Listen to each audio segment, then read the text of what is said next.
የማስበው። ከፍቅር ጋር ለምን ይሁን ሁሉ ነገር እንዳደረገብኝ መጠየቅ ፈልጋለሁ። እኔ አንቺ አይደለም መቼም ደግሞ እንደዚህ አይነት ነገር ሊኖረን አይችልም። እሺ ገባሽ? ፍቅር የተባለ ሰይጣን አንጠልጥዬ አምጥቼ ዋጓን ነው መሰለኝ። ሊዲ አፍሽን ምን ያርበተብታል? እንደውም ቤት ውስጥ በጣም ነው የሚጨንቀው። ይዛችሁ ይውጡና ፈታ እንበል። ስልኬን ደግሞ ቁጭ አድርጊ።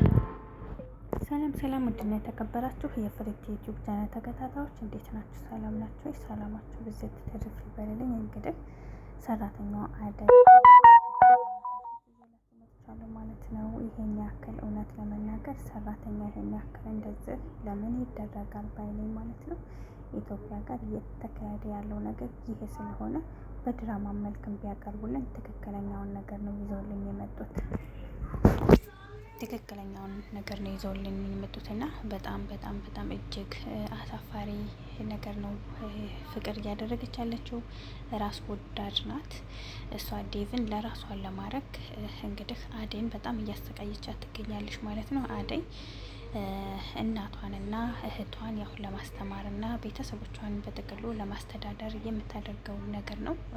ሁሉ ነገር ችላ ተቀምጣ እያለች ትገኛለች ማለት ነው። ብዙ ነገሮችን ትታ ብትሰርባትም የፈላ ውሃም ከዚህም በፊትም ብትደፋባትም ምን ብትልባትም ይች ልጅ የሆዷን በሆዷ አድርጋ ቢያማት እንኳ አሞኛል ብላ እንኳ ልጅነችና ያን ሁሉ በደል ስቃይ ዝም ብላ በዝምታ አልፋ እንግዲህ አሁን ያው ከቤት አባራት ትገኛለች። እሷ ራሱ አሁን አደይ ራሱ የምትገኘው ኤላ ቤት ነው። እዚህ ጋር ደግሞ ኤላና ሊዱ በጣም ነው ኤላን የምትወደው የምታፈቅረው። እሱ ደግሞ በቃ ስሬስ ነው በእንደዚህ አይነት ዙሪያ ላይ አይፈልጋትም። እሷ ግን በጣም ነው የምትወደው። ያው እንግዲህ ሙዚቃ እየዘፈነችለት ፈታ እያደረገችው ትገኛለች። አንቺን እኮ ያገባ በቃ አይደበርም እያላት ነው ማለት ነው።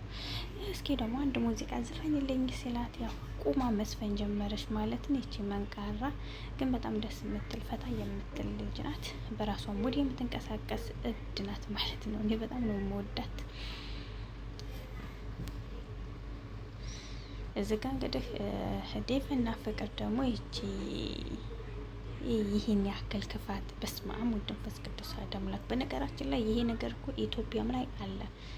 እውነቴን ነው የምላችሁ፣ ኢትዮጵያ ላይ አብዛኛውን ነገር እንደዚህ አይነት ነገር ይካሄዳል በጣም ማለት ነው በብዛት።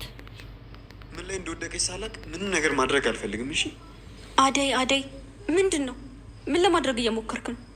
አደይ በቃ ሄዳለች፣ ተመልሳ አትመጣም ዴቭ። እኔ ግን ከአንቺ በተቃራኒ ነው ማስበው። አደይ ትመጣለች፣ ከዛም በኋላ እንደ በፊቱ እንኖራለን። አዎ አጥፍታለች፣ ግን ይቅርታ ይደረግላታል። እሺ በቃ እሷን እርሳትና ትናንት ሊዱን ወስደ የጋበዝካት ቦታ እኔንም ውሰደኝ። ምን አንቺም የተንገዳገድሽ ልትመጪ ነው? አዎ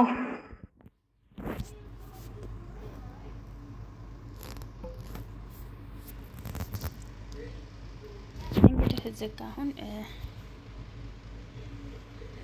አሁን ያለውን ነገር እየነገረችው ትገኛለች። የእሷን ገንዘብ አምጥታ የሰራችበትን የላቧን ነው እና የሰጠችው አንድ ነገር ነገረችው። እሱ ያው በጣም ይቅርታ ብሎ አለቃትን እያለ ይገኛል ማለት ነው። እሷን በቃ ልቀቁኝ መሄድ እፈልጋለሁ እያለች ነው። ንጉስ ደግሞ አይሆንም እኔ ጋር ትሆኛለሽ አትሄጂም እያላት ነው። ደመቀ ደግሞ በቃ ተዋት ትሄድ ብላ ያው እንግዲህ ለቀቃት፣ ወጣች ከዛ ቤት ማለት ነው። እሱም ተከትሎ ሄደ። ወደ ፍቅር ቤት እየሄደ ይገኛል። በጣም ገራሚ እኮ ነው። የሚገርም ነገር ነው እኮ እየተካሄደ ያለው ነገር በጣም ከባድ ነው።